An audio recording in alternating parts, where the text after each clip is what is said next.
So first off, we have here the Judgment card, and the Judgment card signifies new beginnings, contact, communication, a lot of like the fog lifting, and I want to say like emotional clarity, as you know, this is a love relationship spread.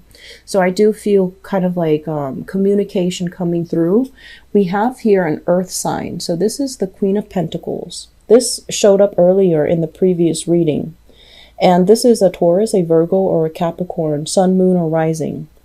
I feel like for many of you, this is contact coming through from this person, and it might be they are not as financially stable as they seem. So for example, if you're in a relationship with them and they're making promises, oh, let's move in together, let's buy a house, let's purchase property, let's blend our families together. I feel like they're at a point where they might be rescinding some of the, like taking back some of these promises, or they're not at a point where they're stable enough to follow through with these promises for you. But either way, there is going to be talk and communication and discussions about what is the next steps that you both need to take, and whether or not, I do feel there is serious reassessment happening between the two of you. And you might come into the conclusion that the person was not as reliable and as, you know, committed as you initially thought. So you might reassess whether or not you want to commit more of your time, of your resources, of your emotions into this relationship. In the past, we have here the Eight of Pentacles, as well as the Temperance card.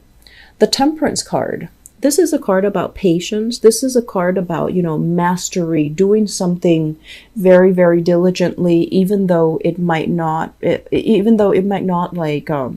can seem very tedious, and it can seem very restrictive. So we also have here the Eight of Pentacles. So I feel like for many of you in the recent past, even when you were in relationships, okay? And I feel many of you, you're not ones to give up relationships easily. So if there's a problem in a relationship, you sit down and you talk to your partner. Tempers might flare, it's understandable at the beginning, but you are also very diligent about sitting down, hearing your partner's point of view, hearing, you know, and then saying what is on your mind and coming to a conclusion, and especially talking about things so that you can understand where your partner is coming from. So I feel like you do give people the benefit of the doubt. You want to hear both sides of the story before you can even make up your mind. And what I'm sensing is this is a process that you have done over and over and over and over again. And at this point, you're just like, I'm tired. This person is not giving me, you know, that total commitment, or this person is still undecided. They're still testing the waters. They're still, you know, temperature taking. And so you might feel like you want to withdraw you want to withdraw your love and your affection, because you just feel like it's not really going anywhere. It's not going to fast enough in the manner that you'd hope. And also the other person might be distracted with many, many other options, or they're distracted with their work and they're not making the proper time for you. And I do feel an element here about somebody working too much, somebody being like a slave to money, somebody who is neglecting their emotional relationships as a result of work obligations, work, finance, money obligations. If you are dealing with a Sagittarius, they're not the best. This is the card of Sagittarius, the Temperance card. They're not the best at time management. So I feel like giving them a little bit of slack or leeway is going to be helpful for you. Mainly because, you know, they tend to overestimate the amount of time that they have. So they're always showing up late, or they always make promises. And when they can't follow through, it's not because they're malintention. It's just they overestimate the time that they have, the resources at their disposal, and they make promises that they realistically cannot follow through. So it's more like done in the spur of the moment without thinking about the long-term longevity of it. Okay. And so I'm also sensing many of you have been dating around, like, you know, this is kind of like dating, looking at profiles, looking at all the, you know, sending out pieces of yourself. So I'm sensing you might have gone through, you know, for those who are newly single, you might have felt a little bit jaded, like going through the motions of dating And then you feel like finally you've landed somebody, might be an earth sign, and then you feel like they're not as committed. And so you're back to square one. And it can feel a little bit frustrating. Okay, so I'm going to move this closer so you can see the cards better. At the center of the spread, 10 of Wands. This is moving away from a situation in the reverse position. It's just basically dropping a very, very heavy load, a burdensome relationship, and moving on. The Death card is very, very final. It's a major arcana card, and it basically means not looking back.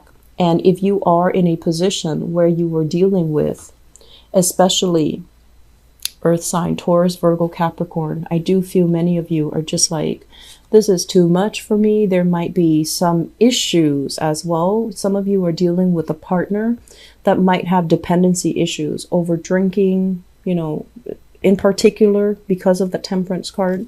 And so you don't want to get dragged down with their lifestyle. And you're feeling like this is relationship, if I stay in it any further, it is going to destabilize me financially and emotionally. So you're protecting yourself and you're trying to move past it. What you're really thinking about here, we have the 8 of Wands, which is a lot more offers, a lot more options, a lot more people that you can connect with. And you assessing all of the options that are on the table for you. It's like the options are presented, but you're thinking heavily about, you know, the great love, the mind-blowing, the life-changing relationship partner that ought to be in the picture for you. And for whatever reason, you're doing the dating, but no one is really, you know, 100% making the cut. And so I do feel that for many of you, you're forced to move on from a relationship partner that you still really greatly care about. I'm seeing earth signs, Taurus, Virgo, Capricorn. I'm also seeing that Sagittarius energy, okay? Moving forward into the future position, there is going to be communication. There is going to be contact. And the 10 of Swords is a situation that's like at the end of its cycle, but it's making a comeback. So when something is at an end of a cycle, it means it's basically not meant for you anymore. And so if you purposely, consciously go back to it, you're stuck in that cycle. It's a feedback loop, like an endless negative feedback loop. And so I would warn you, there is contact, communication coming from a person that you really care about. They're not at a point in their lives where they can give you what you want.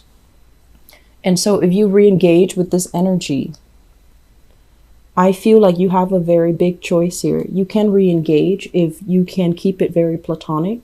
But on the other hand, if you're re-engaging and you're hoping and praying that things are going to get better, I do feel that you're better off going with new choices, new options on the table for you.